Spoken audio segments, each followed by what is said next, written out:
From the island of Montreal, beneath the ever-changing skies of Canada, good morning, good evening, or good night, wherever you may be joining us.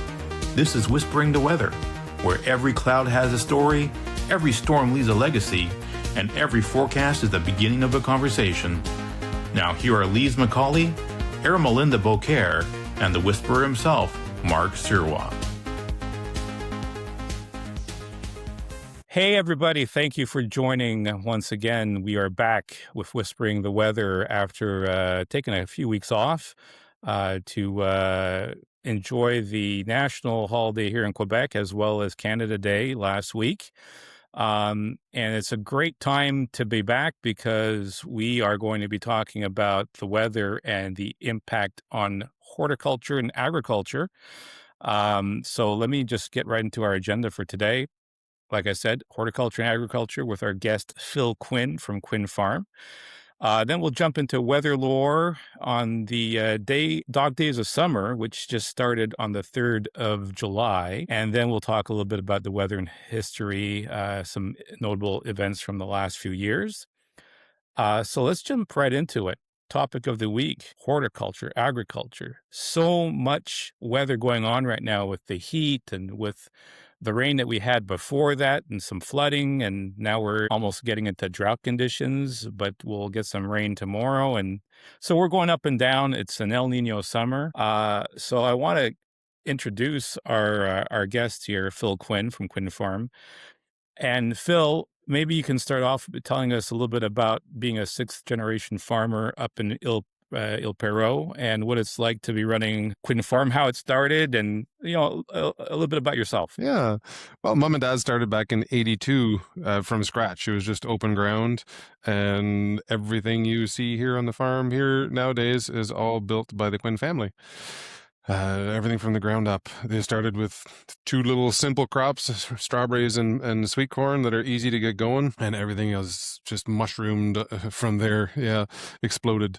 And how it is now, I had a conversation with Dad last fall. I'm really, really grateful I was able to have that conversation with him before he passed. He passed January of this year, and it was the weight of living with the weight of that legacy. The 6 generations, our kids being the 7th, and it could all go sideways and horribly wrong so quickly and easily, and it's a lot to live with on a daily basis, and we are absolutely subject to Mother Nature's fickle tendencies. All the rain we had early this spring, thankfully we did spend a lot of money on drainage, and thankfully now we've got a lot of money spent on irrigation as well. It is incredibly dry and hot right now. The guys, I took the morning off with my wife, and I get here this afternoon and whoa, we need to turn all of the pumps on right now, full throttle on everything. Just so easy to go from extreme wet to extreme dry within a week. Yes. Yeah.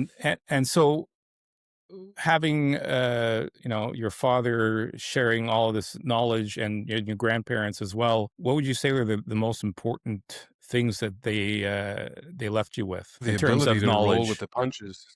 The ability to roll with the punches and on a shoestring budget make miracles and make things happen. That's the way we've always done it, and that's the way to be successful at it, is just roll with the punches, and whatever's thrown at you, make sure you duck and and throw a punch back. Yeah. So I had a great opportunity to work with your father, the late great Elwood, because we both worked with Dave Vischer on CJAD. And Lise, we remember Elwood and Gary Bove and Tomato Talk. Yeah. Well, he looked fondly upon those days. Yeah. Well, Dave Fisher and him had a good rapport as well. So it was a real conversation. It was so easy to pick up, and I was always following him or just before the one, and I would take notes. Okay, he's saying to do this. Okay, then I do that. I took every word. And so when folks come over to the farm, they see the strawberries, they see the apples, the pumpkins. but they don't necessarily see the work that you put in every single day. So maybe just walk us through a typical summer day like we're in now, what you had to deal with today with the weather conditions that we're living through right now. Oh, it's always up at the crack of dawn to see how the crops are doing despite the weather, and with all of the pest pressures as well, be it fungus or insects or weeds or the weather. Get up first thing in the morning and do the rounds and see how everything's doing and where the fires need to be put out, and try to be proactive as well as to where tomorrow might be. But that goes out the window if the weather changes and something else is thrown at you. And it's just a grind. It's get to work and get it done and make sure the guys are running out there now in 32 degree weather, and pumps are going full tilt. Yeah. And so we're expecting rain today, tomorrow. But if the rain were not to come, and you're expecting it, if you're expecting it, but it doesn't happen, you got to go to Plan B. So, are you ready for Plan B? Yes, we are. We do have a lot of irrigation possibilities out there, but it's a whole lot more expensive to put water out than it is to just let it fall from the sky, of course. It's a whole lot more fun when it just happens naturally, and it's much better for the crops as well when you get a uniform, steady rain. But that's, I don't know. We'll see what tomorrow brings. So far it's looking good, but all spring it has been huge weather systems coming in really quick and dumping lots of water really, really quick. And that's Water not does not, necessarily helpful. no, water does not get absorbed when it comes down that hard, and it is detrimental to your soil when it comes down that hard as well. It just compacts the daylights out of it. We were working ground yesterday, and it was the plow was just bouncing on the soil surface and not going into the ground at all. It's just so hard from the extreme wet we had this spring. Or just, I mean, recently the flooding that happened in the West Island in Point Claire and DDO a couple of weeks back. Did that impact you? Did you end up getting a lot of rain at that point as well, or was it not so much? We were pretty well southwest Quebec. There was getting rain steady for that week to 10 days. We were so lucky to be on the outskirts of that. We were on the shoulders of that system. Friends of ours in Napierville through Saint-Mathieu-de-Belleuil got hit big time, and it was just complete devastation. They had to start over from scratch on all of their crops. Sorry, phone off. I'm just curious, but we're supposed to have thunder. Oh, sorry. We've had several big thunderstorms. So do you ever have to deal with hail or high winds and lightning? How does that affect the farming? Yes. Oh, well, okay. I totally missed the segue into that on Mark's previous question, and how the weather is affecting us, and how guests will be able to see the impacts of weather this fall whenever they do come apple picking. A day or so before that big storm that hit the West Island, we were hit with a hailstorm. It was 2.5-3 minutes of hail about the size of peas, and it came down really hard. And we'll see some varieties. The larger trees is about 40% loss. The smaller trees that had less cover, up to 80-90% loss on apples. You'll see damage. It is superficial. The fruit itself is not affected. It's just it'll be little scratches on the skin surface. You will see it this fall. But a significant change just because of a 2-3 minute hailstorm can change big time. Yeah, and had it been just a little bit worse, it would have been completely devastating for a lot of our crops. Our pumpkins got hit big time. They were delayed by a week or so because they just had to regrow. Whatever leaves were out and exposed were laying flat on the ground and completely shredded. But they're looking darn good right now. The pumpkins are just a resilient crop. They're amazing. Good. And sweet corn has the ability to live through droughts like we're experiencing now. Yeah. Were you able to get your corn in at the normal time, or did it take longer because we were having such a cool or cold spring? And I was concerned about a delay in getting the planting done. Were you on time, or was it late? It was cool, but it was nice and dry early on. We were able to hit the fields nice and early, and we got everything in, and it was cool and a little bit wet. We had timely rains right after planting all of our different crops there. We were on time for most everything except for batch number 4 of sweet corn. We're a little bit late. There'll be a bit of a gap there, end of August, early September, where I'm pretty sure we're going to be missing a little bit of sweet corn. We're able to use varieties that have different maturity dates, anywhere from 59 days up to 81-day maturity, different varieties. And with that, we're able to fill the gaps. But I'm pretty sure we're going to be missing a few days worth of corn come late August. And on the strawberries, when you got the hail, did the hail damage any of the fruit, the leaves? What happens to a strawberry plant? Whenever the fruit are fairly green and young, they're pretty tough. You might see a blemish or a bit of a bruise, but they'll grow out of that no problem. Whatever fruit were ready and mature, ready to pick, they got sent to the kitchen right away, because they were scarred and they would have rotted right away. So you're making pies. Use those to bake stuff and pies? Yes, definitely. We're quite lucky to have our processing facility here on site. We do all of our own jams and jellies and pies and muffins and all kinds of yumminess, and we use all of our own crops. So when we talk about the apples, so susceptible to this kind of weather where the hail could have damaged the crop if the hail would have been longer, but there's also late frosts, right? Have you been in a situation where you've lost a season because of something that happened with frost or with a thunderstorm? Or Myself and Stephanie, no. We were very, very lucky in 2012 when most of Quebec, Ontario, and the entire eastern seaboard of North America got hit with a late frost. It was, oh goodness, around the 19th, 18th, 19th of May. Everything was in bloom, and we put out a bunch of irrigation on all of our more tender crops, like the strawberries, and we lit smudge fires throughout all of the orchard. Smudge fires, we take a bale of straw and we just cover it with wood chips, and then we set fire to it, and it'll kind of smolder there all evening or all night long, right through to the early hours of the morning, and it'll kind of create heat and air movement, bringing some of that warmer air from the upper atmosphere down lower. The frost happens right at ground level. We don't have wind turbines here. The way Dad had it all organized whenever he planted it, we're all in different blocks there with trees all around them. We would need several wind turbines to do the same job as the smudge fires. And the smudge fires. Mom and Dad. Yes, sorry. The smudge fires. Yeah, Mom and Dad lost their crops in 80. Go for it, Mark. Smudge fires. Go for it. Yeah, I think there was a bit of delay in what we're talking about. So the smudge fires was something you obviously learned from your dad, and he learned from his parents as well. That's been passed on generation to generation. It's effective. Yes, it is. It does work to an extent. If it gets too cold, no matter how much heat or wind movement you got, it's not gonna help you.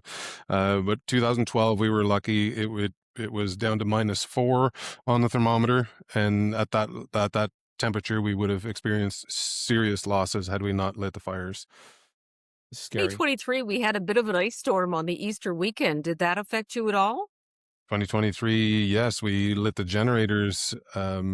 Generators had to be turned on, and thank goodness we we did have that. We were able to keep going with our Easter egg hunt here on the farm. The crops that early in the season are not really affected by a late frost. But during the winter, strawberries, if there's not enough snow cover and there's a thaw and there's a freeze and a thaw and a freeze, they do get affected by that, correct? Yes, most definitely. The freezing and thawing early season is not as bad as the freezing and thawing late season.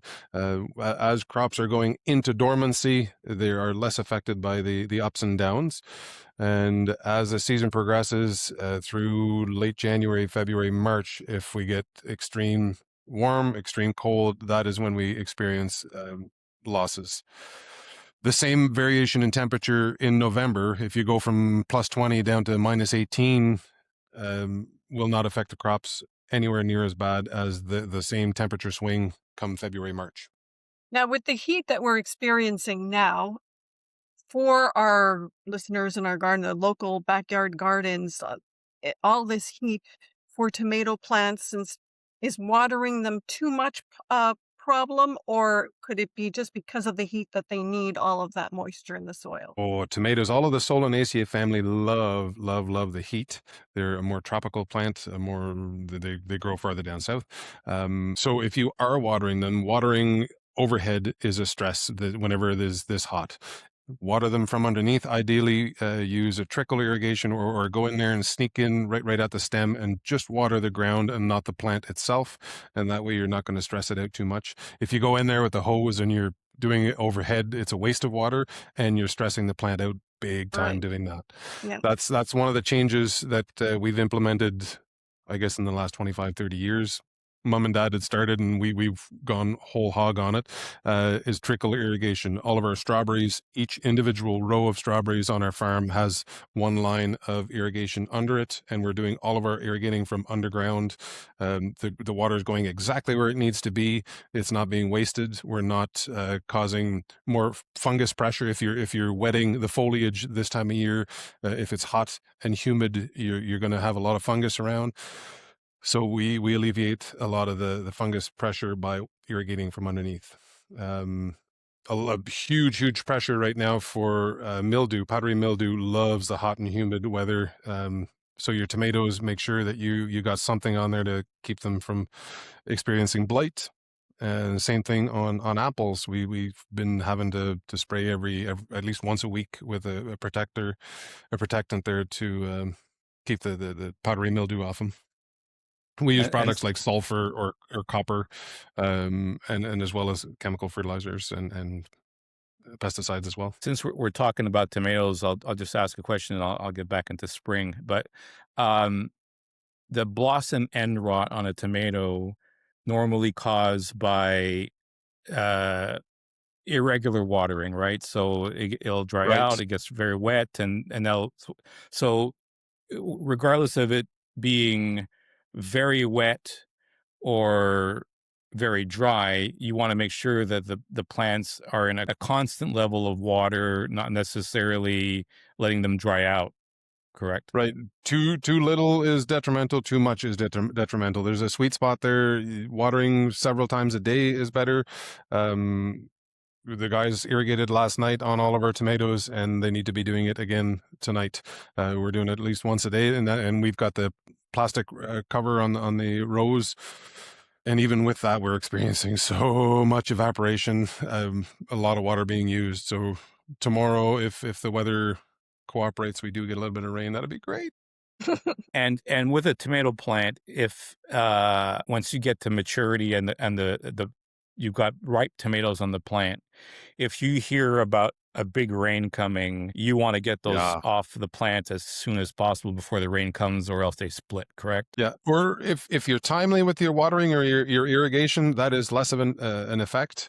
It's just if it goes from extreme drought to really wet, that plant's just going to soak up a lot of moisture and send it right to the fruit, and it's going to split open. You'll have that in cherries. We have stretch marks on strawberries as well when that happens. But if you're good with your irrigation, it's less of an impact. So back to Cucumbers. sorry, go ahead. Sorry. I It's was going okay. to say, what about things like cucumbers and zucchinis? Because I have flowers right now, but what happens a lot is that powdery mildew you talk about, and I grow a balcony garden like a lot of people do. What is a great technique? Because I love growing my own zucchinis and cucumbers, but it's very rare I actually get them to mature in the city. Now, with all of the Cucurbitaceae family, la famille des Cucurbitaceae, the cucumbers, the zucchinis, the melons, squash and pumpkins, they will put out male flowers and female flowers, usually about 2/3, 1/3, 2/3 male flower, 1/3 female flower, and only the female flowers after pollination will become a fruit. So you'll see a lot of, every morning they'll put out at least 2 or 3 male flowers and about 1 or maybe 2 female flowers, and only the female flowers will become fruit. As far as powdery mildew goes, very important to, especially zucchinis. Zucchinis are so fickle when it comes to powdery mildew. we use copper spray on them, copper spray or sulfur spray. Be sure to read the labels whenever you're using that. Too much is not good either. Just a thin little layer on there will keep the powdery mildew off. So the current conditions we've got now with heat and some drought, what at your farm loves this weather? If the moisture is in the ground, the corn and pumpkins just love it. Stephanie and I took 2 days off yesterday and a little bit this morning. It is incredible to see the difference within, what was that, 30 hours or so, 36 hours of being away. Just nuts how much everything has just exploded. Love the heat. But then if it gets too hot and too dry, everything shuts down. Right now we're in a sweet spot. We still got some moisture in the ground in most areas. Any ground that was not worked, we're doing that a whole lot more. That's one thing that Stephanie and I implemented is direct seeding or no-till seeding, where we're not working the ground. We're just opening up the trench and we're putting the seed in, and that way you're not disturbing the soil structure, and roots can get down there easily, and you're not exposing the soil to evaporation quite as much. And conversely, what hates this weather? I'm assuming cabbage. All of the cold crops and your lettuce. The lettuce just goes bitter whenever it's too warm like this. Lettuce this time of year, farmers will grow them in areas, low-lying areas in the muck ground, which we don't have here. We're high sandy ground. We would put them on a white plastic row cover instead of a black plastic row cover to reflect some of that sunlight off and keep them a little bit cooler. Yeah, cabbage does not like it quite as much. All of the cold crops love the shoulder seasons, first thing in the spring and then late in the fall as well. So I've heard about the shade cloth to be put on lettuce and any of the leafy greens as well as cabbage, and it's usually a black shade cloth. And I always thought that a black shade cloth would absorb heat and make it hotter underneath. Is that my imagination? Not underneath. Above, yes, but not underneath. Okay, so it'll still be relatively cooler and less toxic for the plant than above it. That's right. Yep. Okay. And that's also another very expensive venture to put that out. That's nothing that I would consider doing here. At the price of a head of lettuce or cabbage, there's no money to be made in any extra work when it comes to that stuff. Now, with the unpredictable summer, because we've got this El Nino that's building, and so there's a lot of variability to be expected during this summer. Environment Canada was calling for a cooler summer, and maybe it started off that way, but I don't see it in that way. I see it being a rather hot summer.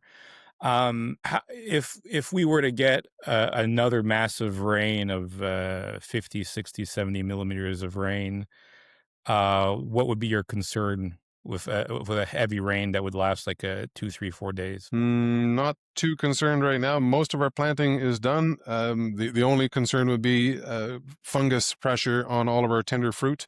The raspberries, blueberries, and strawberries, we would have to be putting fungicide out like crazy to keep them from rotting. The gray mold that grows in your fridge when you keep them around for too long, that will grow right in the field and will have significant losses.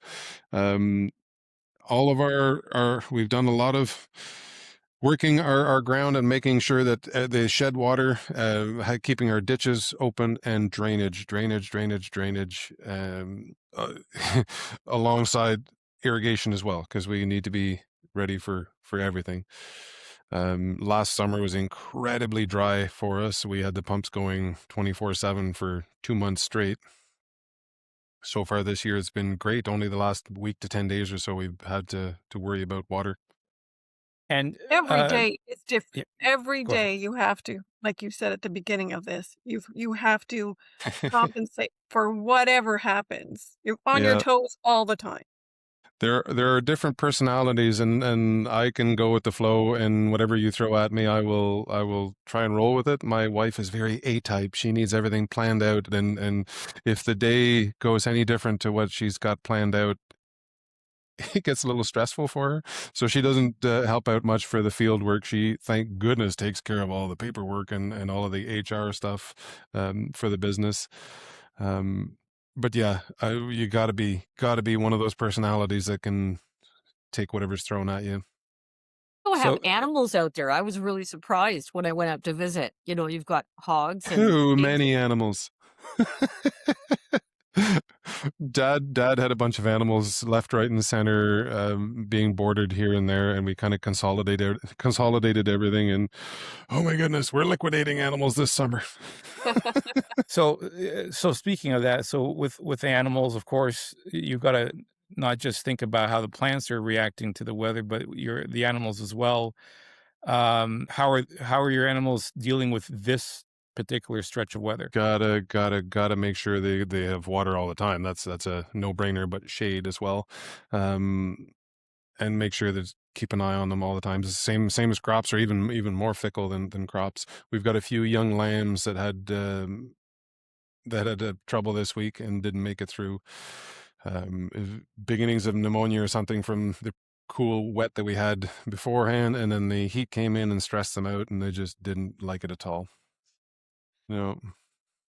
Beautiful lambs too. My goodness, they were getting chunky.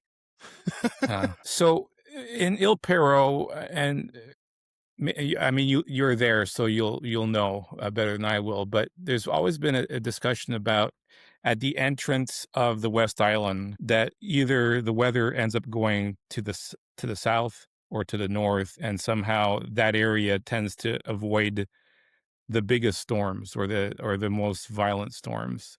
Have you seen that to be true, Yeah, or and even the back end of our farm compared to the front end of our farm, there's a huge difference in precipitation there. It would be sometimes up to 30-40% more precipitation at the north end of our farm as opposed to the south end. And that's like a 1.5 kilometer length there.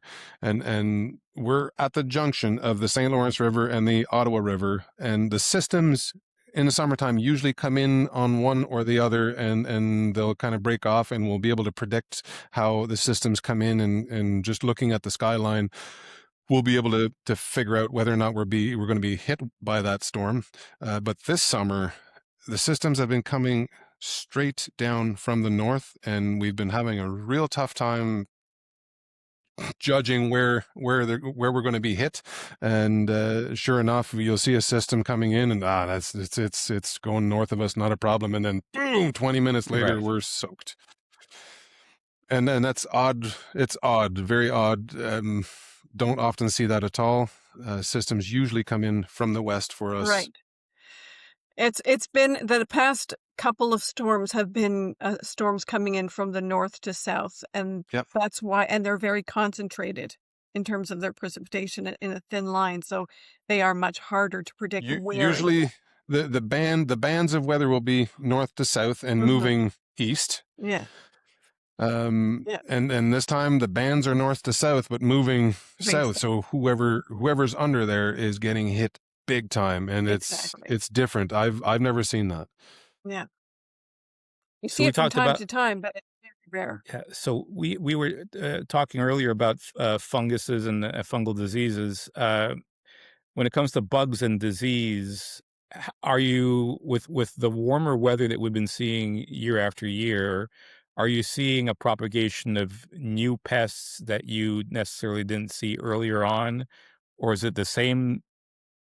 What are you seeing? Yes, a lot more. Dad was commenting about that last summer as well. He was looking at our spray schedule, and oh my goodness, we're just dodging hits from all sides. Spotted wing Drosophila has come in the last 5 to 10 years or so. That's a little fruit fly that will attack our fruit. We're starting to look at it right now. We got all the traps set out to attract them and monitor populations, and that was never a problem for mom and dad. They could have strawberries and raspberries all summer long and not worry about the spotted wing Drosophila. And now, come mid-August, if you don't treat for them, if you're not on guard for them, you'll pick fruit, and if the fruit is relatively mature, you break it open a little bit, and you'll see little larvae of these fruit fly in there. And then there's a lanternfly that is on our doorstep as well. It's in New York State and Vermont and Maine, and it's coming up, and it's going to be quite devastating, apparently. As far as new diseases, it's not really new, but we're having to really fight it. There is fire blight in the orchards. Pears, for the first time ever on cherries this year, cherry orchards have been hit. And it is quite devastating if you're not treating properly. When I was visiting, I guess we were going into summer, but you bought these little wasps that would attack Yeah. the bugs that were getting into your apples. Yes. Okay. Let's go back a little bit. So I've been talking throughout all of our interview here about treating for fungus and all of that. We are not organic here on the farm, not at all. I am of the opinion that there is a beautiful gray zone in the middle. We do use a lot of organic culture practices here, but we do use chemical fertilizers and chemical pesticides as well. There are natural fungicides and insecticides that are used by organic producers that I would not consider using. We do have bees here on the farm, and whenever we lend them to friends that do organic cranberries, very often the hives will come back and last a week or two and die because of the more harsh pyrethrum, the natural pyganic or pyrethrum insecticides that they use. The chemical version that we use is a whole lot more volatile. You'll put it out on a day like today and it won't be effective at all because it is so hot. It'll just evaporate and gone because it's just so volatile. So yeah, one of the organic practices that we use is trichogramma in our sweet corn for the control of the corn borer. We no longer use insecticide. We use this little parasitic wasp. It's a teeny tiny little wasp that will colonize our fields and seek and destroy and consume from the inside the corn borer. It's a little gruesome, but it works great. We haven't had to spray for the corn borer in the last 12 years, I guess.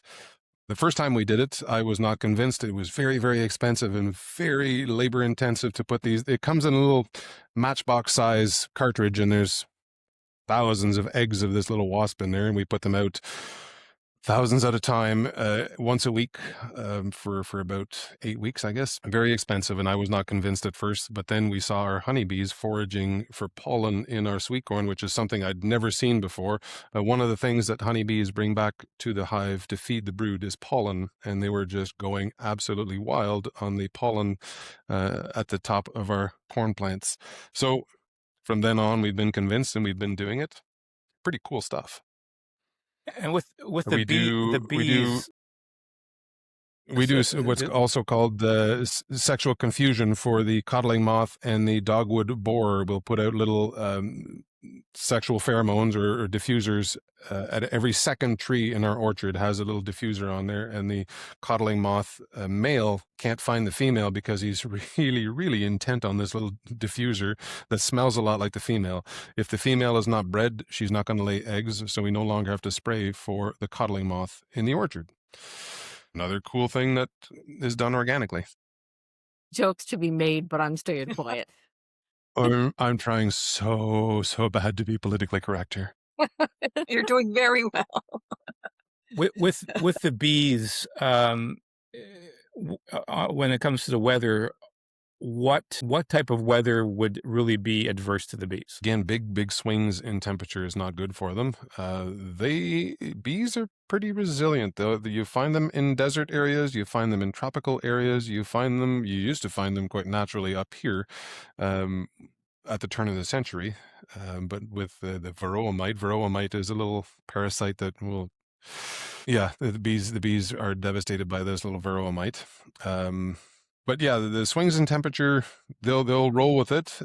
Definitely a bad idea to go visit your bees or do any kind of work on the bees whenever it is hot and humid like it is there now. They tend to be a whole lot more aggressive when it is hot and humid. Um, Well, you had in your in I think it was Instagram. You had this whole swarm of bees, like yeah, they were that pulling out was these things. That was crazy. the biggest swarm I had ever seen in my life, and we picked it up this spring. It was off of one of our hives. Thank goodness we picked it up. But yeah, that was so cool. If you get a chance to check out our Instagram or the Facebook, you'll see the video there. It's quite awesome. On with the sorry, it just slipped my mind what I was thinking about. Well, hang on. To go Yeah. back on your question, the swings in temperature in the wintertime is the most detrimental to the bees. If it gets warm, they'll kind of get active, and then if there's a drop in temperature that night, they'll be hit quite hard, and that's not good for them. So more and more beekeepers will keep their honeybees in a controlled atmosphere. They'll just put them in the fridge, a well ventilated fridge that's got good air in it. And temperature controlled, where it's a constant 5 to 10 degrees Celsius all winter long. Great. Yeah, I remember my question now. The tomato hornworm. Number one, do you get impacted by it? And number two, how do you avoid it? We're quite lucky on the farm here. We've got a very large farm and we do really good crop rotation. It's not really a problem for us. And even the potato beetle up until this year hasn't been really a problem. It's just been so hot and humid the last 10 days that they've really exploded. But if you do a proper crop rotation on your farm, it's not much of a problem. It's a whole lot harder for the home gardener to do a rotation. But if there's any way you could put your tomato plants one year on the front of the house and the other year on the back side of the house, it'll help out a lot. Okay. And it was something that I was taught in my youth, doing a rotation, and I'm never planting the same thing every year in the same spot. And then I kind of stopped doing it because I started to hear that, well, tomatoes do well where they've been planted before, but you're a true believer in crop rotation as being the healthiest way to keep Yeah, a crop going. the blight, mildew, insects, all of that. Just if you go year after year in the same spot, you're just asking for trouble. And it's just a whole lot easier if you rotate. So I got a question while we talk about home gardeners here from one of our listeners, Claudine Mercier. And her question is, for home gardeners, what are the biggest mistakes people make when reacting to unusual weather conditions such as heat waves or heavy rain? Any suggestions to save crops like tomatoes during these events? One thing that we've embraced fully is the plastic culture. By the way, the plastic we use on our veg is a corn-based plastic that is biodegradable. But if you do put a plastic down, a garbage bag or a geotextile or something down on a berm that is rounded off, and you put a drip line irrigation under there, you'll be able to control the water or the moisture of your soil a whole lot better. If there's a lot of rain, it'll hit that plastic and just be shed off to the edges and not affect your plant too much. It won't have its roots underwater and be asphyxiated. But you have to be on top of your irrigation. It's on days like today, on warm stretches, you're irrigating 2-3 times a day. And another People thing, take pop bottles and put water in there and then put them in so it's getting a regular yeah, stream. yeah. One thing I really need to emphasize is not touching your soil whenever it is too moist. First thing in the spring, gardeners are just so eager to get out there and get shoveling and get gardening and see things growing. But if you touch your ground, if you walk on it, or if you work your ground whenever it's too moist, it just turns to concrete and your soil structure goes to schnut, and it's just not good. Very important to wait until it's dry enough to do that. And if you can, no longer shape your beds and leave them there. Don't work them again. And between your beds, plant some white clover or bird's foot trefoil. It's a legumes that grow nice and low. They'll fix nitrogen and act as a canopy to keep your weeds down and your moisture in the ground and prevent compaction.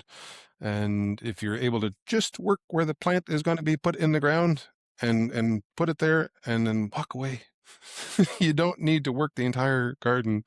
That's not gardening. You have to work. No, I'm Oh, just saying. It's very progressive good. gardening. Yes, it's very good advice because we all have the instinct of, okay, I've got to do something in my garden. I've got to move it around. So I will Like keep some that. crops, like our strawberry fields, we're for sure we're gonna work those strawberry fields and wait for proper soil conditions. And as soon as it's dry enough, get out there, and you won't have any clumps, and the soil texture will be nice afterwards. Even if you do get a rain, for strawberries, we do have to work it. But for our sweet corn, our pumpkins, and even our apple trees, we'll only work where the row is going in, and that's it. Did we lose Mark? I think Oh, this is one of those church lady talks amongst yourself programs. What I'd like to talk amongst yourself. What I wanted to ask you is, I love the farm because it's a great family place, and I wanted you to talk about some of the family activities because I know in different seasons you have different picking, but it's a lot of fun. When I was there, I went on a ride on his. I've never been on a 4x4 before, but there's a lot of fun out in the farm. Yeah, we don't do public 4x4 rides yet, but insurance wise, it would be, but I I mean, know. No, but I mean, in terms of visiting the farm, it's a great place to tour around and for the kids to see how stuff is grown. all kinds of fun to be had. We do have a substantial animal exhibit here and a play yard for the kids to have all kinds of fun in. And we've got a wagon ride going around, taking folks to and from our picking experiences. I see the and time still going here. I think we're still recording. Eh? yeah, I think we are. That's We're going to great. keep Let's going keep a little going. bit. Yeah, Uh, but you know what? I've gone several times, and over the years, you've seen the transformation of Quinn Farm and how it has evolved and modernized a little bit. Because we'd go when the kids were at school, all the schools would go and visit, and now there's so much more to do. There's more time that needs to be done because it's modernized. Well, it's modernized, but still farm-like. It's still wholesome. Yeah, Yeah, that's exactly. one Yeah, thing that we really, really, really strive for is to be wholesome and to have yeah, that connection with our guests and exactly. to still make it feel like home. Whenever you step in here, it feels like coming home. It does. Yeah, always part of the big family. So things to do with the family. First thing in the springtime, we'll have our Easter egg hunt right Mm-hmm. around Easter, and then the baby animal days come in May, and the first picking would be strawberries. The first crop that we pick would be asparagus, but my amazing wife is wanting us to plant asparagus for you pick. She wants us to put it onto raised beds and make it obvious where the plants are and just get folks out in the springtime. People are just itching to get out first thing in the springtime. So And right now we're in the thick of all kinds of beautiful, beautiful fresh fruit and vegetables. We got peas and beans, the most succulent sweet peas I have ever eaten this afternoon. Amazing. Called Oregon Giant, if I'm not mistaken. Oregon Giant? No, Tender Sweet. Tender Sweet. Oregon Giant are the snap peas. Pardon me. there's nothing better though than to take a vegetable off and eat it. My mom and I, it was the first tomato and taking the tomato off and we just slice it right there with the heat of the sun. And that is such a precious moment. Yeah. A tiny bit of salt. You got to have a little bit of salt on that tomato. First bite from the heat of the sun is so And good. it just drips down your chin. Yep. Yeah. So it's strawberries now. The strawberries are coming to an end. We've got our last variety called Malwina. It has just started, so we've got another week to 10 days of that beautiful strawberry. If it cools off, we'll be able to stretch it out to 10 days. Raspberries started this morning, black and red raspberries. Peas and peas. Beans will be next week. Peas you can get away with planting super early and take a chance with a frost because they can take it. The beans cannot take a frost. So it'll be another week or so for those. And blueberries. Blueberries are just starting right now. And they'll be in full swing not this coming weekend, but the one after. It'll be crazy. That's one thing that we have to appreciate from farms, local farms like this, because nowadays there's so much produce that's in our stores that don't even taste. A strawberry does not taste like a strawberry. Right. Tomatoes don't, and it's so good when it comes right off of the farm. We have to appreciate all of your hard work because Those, like I said, this afternoon I went out and checked the fields, did a little crop report for my wife, and the sweet peas. I've never eaten sweet yeah, peas so yummy. My goodness, they're just handful after handful. And now I might be regretting it, but Damn, that was good. Hi guys. Hey, Mark, I you're lost back. I lost you for a while. Sorry. Hey, things happen here and I dropped. So hopefully you guys were having a good discussion while I was away. Yeah. The clock kept going, and we just kept on chatting. It was great. Good. So I want to ask in regards to looking ahead and what you see with the change in climate and well, some people say it's a change in climate, some people say it's a cycle or whatever. What are your biggest concerns over the next 15 years? For sure. Extreme swings in temperature and precipitation as well. So we have to be ready for it. And we're seriously considering putting up the hail nets for next year over some portions of the newer orchards. The older orchards, the trees are just so huge, it'd be a logistical nightmare to think of covering those. But the newer dwarf trees are hail nets for sure.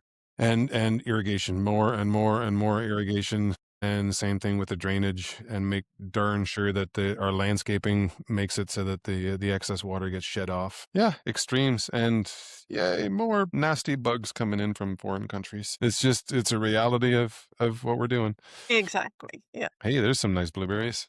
Yeah. Yum. Speaking of blueberries, so has the weather been good for blueberry season? Yes, very, very good. We're eating our first ones today. I was just telling the girls before you come back to us there, this weekend we're just starting on blueberries. If you really want to try one or two, we can help you out. The weekend after that, hold on to your hat. We're going to have crazy, crazy, beautiful volumes. The trees are just laden with fruit. Not trees, bushes, sorry. You And have what's called the Saguenay-Lac-Saint-Jean ones, the Yeah, smaller. we do. We've got about 10 plants of those, and when guests do ask about them, we point to them, and they start out there, and then they look up to the bushes where the fruit are the size of my thumb. And I see the size of my hand? Yeah. They're the size of my thumb. They're huge. They'll look up at those bushes, and very, very quickly they'll just migrate Yeah. to the larger bushes. so tell us a little bit about what the next couple of months are going to be like at the farm. You're going to have blueberry season, and then we're going to get eventually into apple season. Tell us kind of like over the next few weeks how things are kind of phased. Yeah, the beautiful, beautiful fruit and veg is starting right now and going right through to September. Very much looking forward to our sweet corn, probably around the 18th or so, 16, 17, 18, somewhere in there. And good volumes of sweet corn by the 1st of August, right through to our first frost, which is usually around Thanksgiving weekend. Apples will be starting end of August, going right through. We're probably going to be a little short on apples this year. Hopefully we can make it to Thanksgiving, not through Thanksgiving, but to Thanksgiving with apples. Pumpkins are looking absolutely amazing. We've got a few new varieties of squash as well, taking us up to 30 or 36 different varieties of squash. And Stephanie is working hard at making new billboards for all of the different squash there and all their different culinary qualities. I don't know what flavor profiles and culinary qualities. Yeah. And we do finish off with Christmas trees. Yep. Ah, We drove through the Christmas tree plantation last time you were here. Yes. all I could remember was You the were holding on for pumpkins. dear life, right? No. I was like a small child on the back of that, or I've never been on one of those before, and I was clapping like a 4-year-old. I thought it was the best. But my favorite field was the pumpkins, because you had the yellow ones, and then the green ones, and the orange Yep. ones, and then the pumpkins that have all those bumps on them, the ones with the stripes. Like, I've never seen that many pumpkins. Era's a pumpkin girl. She has a thing for pumpkins. Do. Where can we find Quinn Farm? Quinn Farm, physically, we are in Notre-Dame de l'Île Perrot on a beautiful little island nestled in the Gulf of St. Lawrence, just west of Montreal. Beautiful, my favorite place on earth. On Boulevard Perrot. Check us out online, lafermequinn.qc.ca, or yeah, that's it. Quinnfarm.qc.ca. I'm going to ask you some lightning questions, so get ready, and we'll see what your answers are. I'm ready for you, Mark. Your favorite season? Oh no, I fully look forward to the next one. I I need to appreciate the one I'm in, but I very much look forward to the next one all the time. What's next? But Good I'm question. Good answer. Good answer. I'm like a big polar bear. I do better in the winter than in the summer heat. Too. Good. Favorite crop to grow? Apples by far. So many different flavor profiles and textures and colors, and oh my goodness, yes, apples all the way. Most challenging crop to grow? Apples. Yep, apples. So much to know and learn, and yeah, very, very easy to shoot yourself in the foot. Your most stressful weather event? Definitely hail. That is every time there's a big storm coming through, we got the fingers crossed. No hail. Apple or pumpkin season? They're kind of one and the same. They overlap. Apples. Okay. One farming myth you'd like to bust? That organic is better than anything else. No, sorry. They do great at marketing by bashing commercial agriculture. And yes, commercial agriculture in the past did use some pretty harsh chemicals, but you know what? We're the first ones to eat our product. Chemicals are extremely expensive. We use them as a last resort. We do not like using them. And we got all kinds of antibiotics that we're using on our own bodies. Why are we not thinking proactively when it comes to treating our crops as well? That was a little long-winded, I'm sorry. No, that was But- good. Yeah. Good answer. Favorite pie? It's like picking your favorite child. Strawberry rhubarb. Yeah. I'm in there with you. Well, listen, like I said it before we actually started the show, I need to get out to Quinn Farm. I'm a townships boy, and I've always been kind of a townshipper at heart, so I always usually get my stuff out there. But I'm going to come to Quinn Farm this weekend and take a look and take some strawberries and some other stuff and enjoy the grounds. And wherever you are in Quebec, please do seek out your local farmer and develop a relationship with said farmer. Quinn Farm is an awesome place, but there are thousands and thousands of beautiful farms throughout this beautiful country of ours that deserve your attention as well. One last question before we and I'll have Lise and Era also chime in for their last questions. But apart from Ile Perrot, is there any other place where you'd want to farm? If I had to start over again, I would think the UK. Be challenging growing apples in a very hot and humid, no, it's not hot, but humid area. But the UK have a very strong relationship with. And all of Europe as well. Anytime we go to Europe, they have a very strong relationship with their farmers. They have an appreciation for what the farmers do, and they seek out and they want fresh local produce. But this is home for me. Well, we're happy to have you here. Lise, Era, any other questions you've got for Phil? Well, I don't know if I said it when we were offline, but I've gone to your farm many times. The kids have gone to the farm many times. And you are an institution almost in the West Island for us. And we've gone with schools and truly appreciate everything your family has done for this area. And I will be visiting again very soon. It means a lot to hear that. Thank you very much.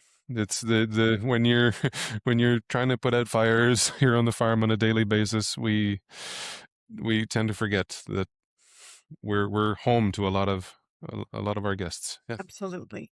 Definitely part of our family. I just had one tiny question. When I first moved to Quebec, I used to love fiddleheads. I love fiddleheads, but I just don't see them anymore. And they're this sort of weird thing. It's early spring, obviously, before they turn into ferns. Yeah. And but you got to wash them because they're full of dirt. But when they're cooked well, they're this kind of buttery, almost asparagus-y type. Is that not a thing anymore? We do have a lot of wetland and forested area here on the farm, a quite substantial area, and it's something our crop specialist, our agronome, really inquires about every spring. He's like, you really should be picking this stuff, but I've got so much going on in the spring. I don't have time to mess around doing fiddleheads. But that being said, if you come to Quinn's Farm early May, first, second week in May, we do carry fiddleheads here from a great producer in La Nodière. I Great. forget the name right now. I forget the name, but we have some awesome fiddleheads in the springtime. That's so good to know. Fiddleheads with butter and salt and pepper is like heaven. Just before asparagus season. Yep. Hey, Phil, where do you get your weather? What apps do you trust to be able to? Because you can't just deal with tomorrow or after tomorrow, but you got to know what's a week Yeah. week out. Where are you getting your weather from? I've been looking at the forecast for tomorrow for the last week. Weather Network, Environment Canada. But that being said, no matter what the app you're using, don't trust them during holidays. It's always that's when they take the monkeys out of the closet and put them in front of the computer and they just bash on the keyboards. And the weather was going to be off all the time on holidays, be it Easter, Christmas, Saint Jean, Canada Day, Labor Day, Thanksgiving. Don't trust the weather, then it's going to be wrong all the time. And I'm happy to say that my wife follows you, Mark, religiously. Well, Phil, I offer my services to be your dedicated meteorologist, and I will send you and your wife updates, especially when it comes to specific concerning weather. I'll be taking an eye out, looking for, and I don't take vacation, so I'll be around even during the holidays. Kind of guy. Yes. Well, Phil, I'd love you to stay around for as we talk about the dog days of summer. If you're open Sure. to sticking around, is that okay? Did we lose him again? Still there. Still there, Mark? frozen. He's I'm still frozen. here. Oh, Oh, hold on. what are you thinking that Quebec? Actually, while we're waiting for him to come back, your dad always used to talk to me about this incredible Montreal melon that used to grow on these farms that are now DeCarry Boulevard, and that at the turn of the century, they'd send them down to New York on a train, and people would pay a ridiculous amount of money for a slice of the Montreal melon. Is that still a thing? Are they growing again? No, they're pretty well gone. And whoever claims they've got them it's not the same. Pretty well done. It was a pretty spectacular melon, apparently. Yeah. Something stupid like $100 a slice. Like it was like caviar. I remember Elwood telling me this. And by the way, well, we're waiting for Mark to come back. We send you much love. We all miss Elwood. We loved him very much. He's been part of our family, for mine when I moved here in the 80s and for Lee's as long as she's been here. But Guy, he you know what, it was lovely to meet you, and I thought, it's great.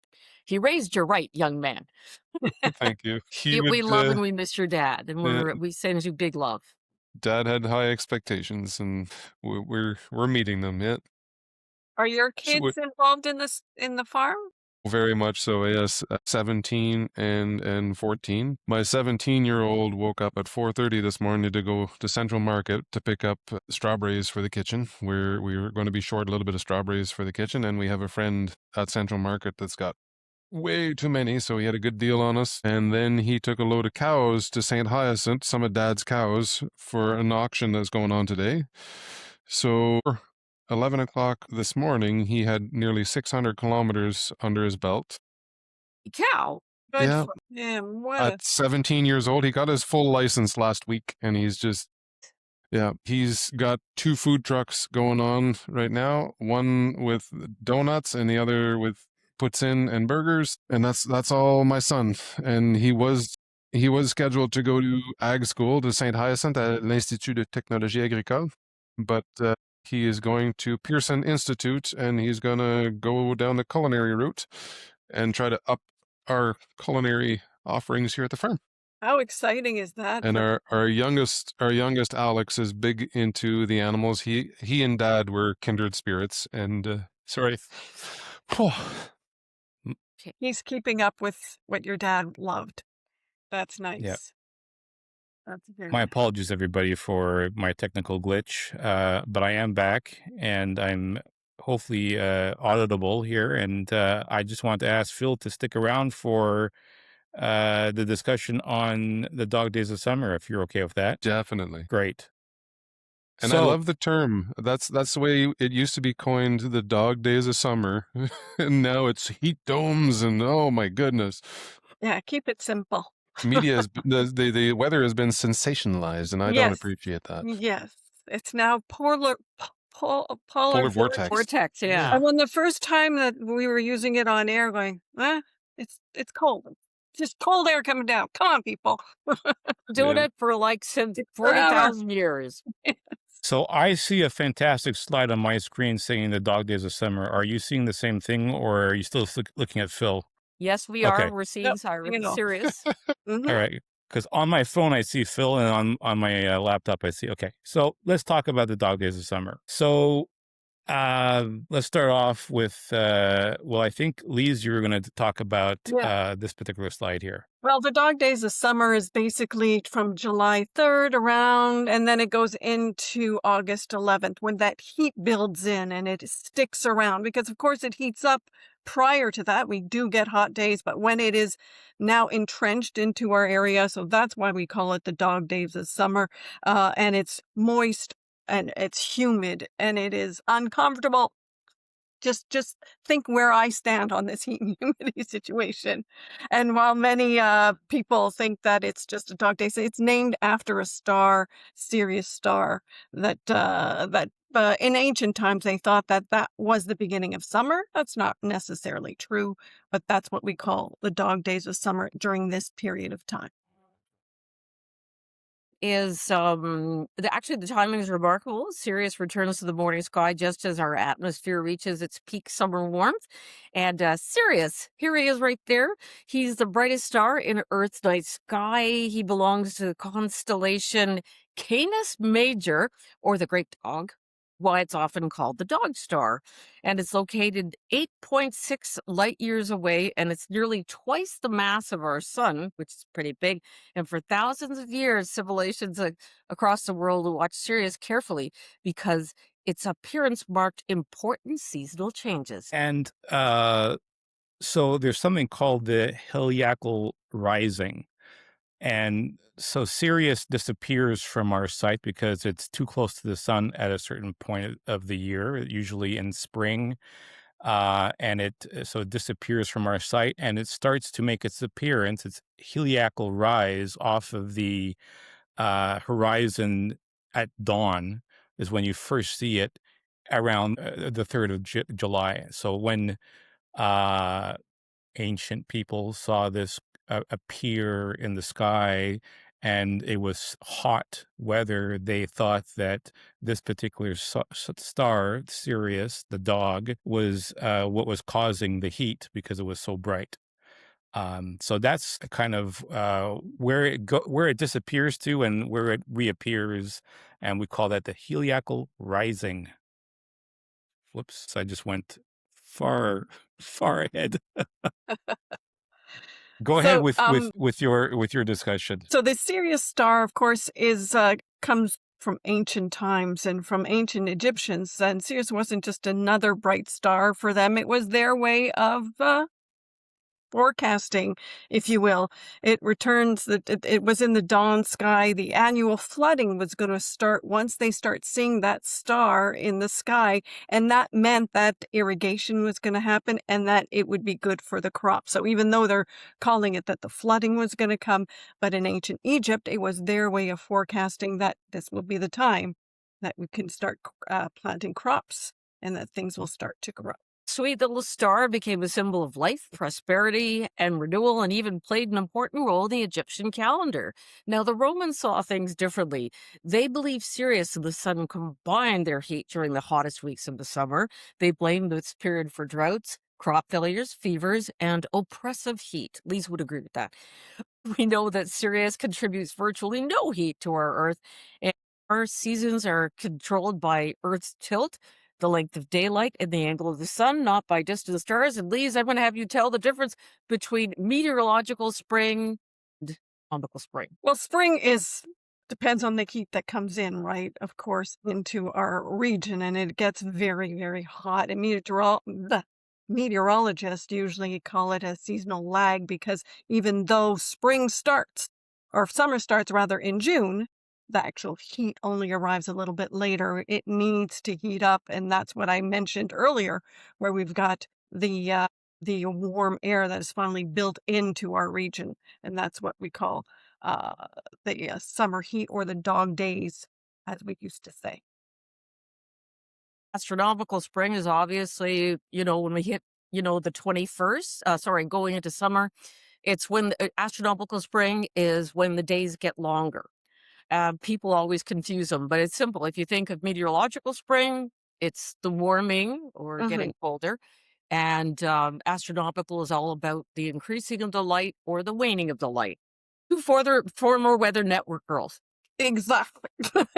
So that's the dog days of summer. So nothing to do with dogs. Nothing. If you see the dogs panting and you think that that's the reason why they call them the dog days of summer, not at all to do with that. It's about a star, and a star is not even the cause of it. So there's your weather lore for the week.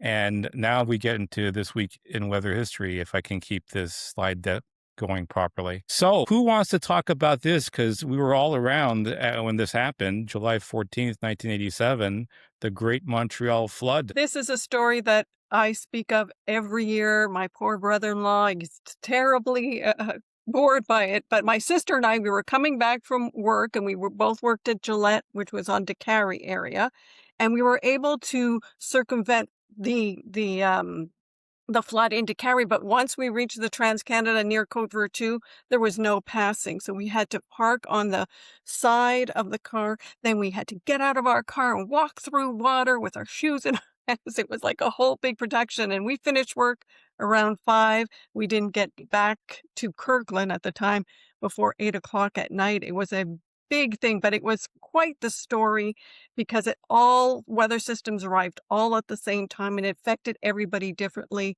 One of my colleagues at CFCF at the time, I think Carolyn Van Vlardingen, was stuck in DeCarry, and she had to climb up the ladder to get out. So everybody has a different story of all of these weather systems. What about you, Phil? Do you remember that? Vaguely. I was 6 years old. But Mark, how does this one compare to the 9th of August of 24? I have a feeling that we saw more precipitation on the 9th of August of 24. It was So 130 some millimeters, wasn't it? and that was DDO and Point Claire, and it was a strip Yeah. like that. This particular storm, not that much different. It did come from the north, and it hit Montreal, in that area of DeCarry, exceptionally hard. Not necessarily as hard downtown, not necessarily as hard in the further in the West Island, but in that particular area, it just came down like crazy. And actually, when I look at July 14th, 1987, this is the flood that got me started in weather. And the reason being is I was not in Montreal at the time. I was in the Eastern Townships. And in those days, the best weather radar was an AM radio because you could hear the Yeah. lightning in it. And as the lightning was approaching, it was more It's and more and true. more. And so I was getting ready for this thing. I said, this is crazy what happened in Montreal. And by the time the front got to my area of the townships, there was a wind, a couple of drops of rain, and nothing else. And that made me say to myself, I got to understand what the hell happened here. And I started from that point on studying how storms move, how they break apart, and so that particular flood and event in weather history is what actually got me started. So it has a special place in my heart. It took your weather virginity there. Yes, Yeah. it did. So sweet. And Era, where were you when that happened? I was at the East End. It affected us because, of course, where I live, you could see the Olympic Stadium. It's right on sort of like the border of the plateau, so Iberville, right? and there's a lot of overpasses there, and nobody could get underneath because where I live, like, the Iberville underpass, any underpass in the East End, they were all flooded. I remember Stewie Nolman, he used to work with us at CJD. He was coming to see me and he said, I can't get there. He said it's like the underpass was like pretty much about 4 or 5 feet, and there's always those few people. I remember walking down there and tell people were just going to drive into it. I remember just yelling at people like, "No, don't do that." Okay, no. So the people always drive into that. And I remember sticking around because for me it was really cool. I'm like you, Mark. I love weather. So for me, this was great fun. But for people who drew their Mercedes into about 5 feet of water, I think it was a little less fun. And I believe that nothing much has changed with it to carry since. I think the same drainage exists. And so the likelihood of this happening again is probably pretty good. And then we also had another event in 2021, the big European flood disaster, which it's only 5 years ago, but I feel like it was 20 years ago. But I do remember this, and that was quite a catastrophic situation for Germany and Belgium. Anyone remember that one? Remember that you would see there were a lot of mudslides in Switzerland. I remember there were like just disasters because a lot of the mountains there, like in a lot of places in Europe, like they cut down their trees a couple of thousand years ago. It's the same problem in England, and we need trees, right, to sort of absorb the moisture. So if there's no trees, there were these incredible mudslides, which were, of course, incredibly dangerous because, like the one they had in Northern California a couple of years ago, when nothing's stopping the mud, it'll pick up whatever's in front of it. So boulders and trees and stuff. I remember that very clearly.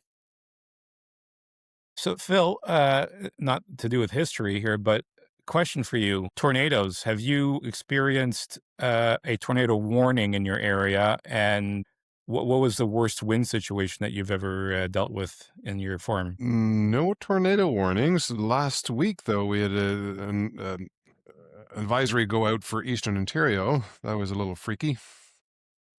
Big storm coming in, and we got a few sprinkles, same as yourself back in the townships back in '87. Thank goodness, no tornadoes. The biggest wind event here, we've had worse, but middle of summer of 24, a couple of bad storms there, and they took our blueberry net. We got our entire field of blueberries is covered with a net to protect the fruit from the birds, and it just took the net and over onto the neighbor's place. Very expensive venture. So I did get one question, and I'm going to see if either Lise or Era have heard about this. Well, actually, no, I got two questions. The first question is, in the heat and humidity we have had, is it normal to see so many storms? It feels like every day this week we get one in the afternoon or evening. Is this typical for July? And this was a question I received last week when we were having those kind of daily thunderstorm risks, and some of them happened towards Ottawa and it flooded Ottawa out, and then some of them happened to the north, and then we had one in Montreal. I would say as long as you've got dew point temperatures that are above 20 degrees, the likelihood of seeing this every day is probably normal. Um, the more tropical the air gets, the more.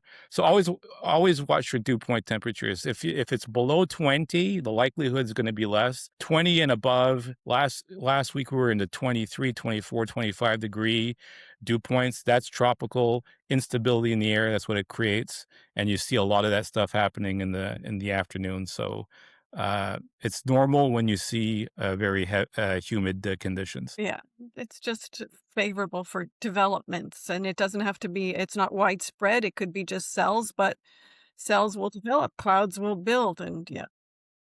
Also, I remember here in Montreal, the tornadoes are usually in our neck of the woods. You get that colder air coming from the north and the air coming up from like the Gulf of Mexico and hitting the jet stream. But we had a rain bomb or a macro burst at Girard Park. I don't know if you were doing weather then, Lise. This, I think, was in the early Yes. 2000s, but Yes. literally, and micro or macro bursts or rain bombs, they're so like literally, it's like this spot and nowhere else.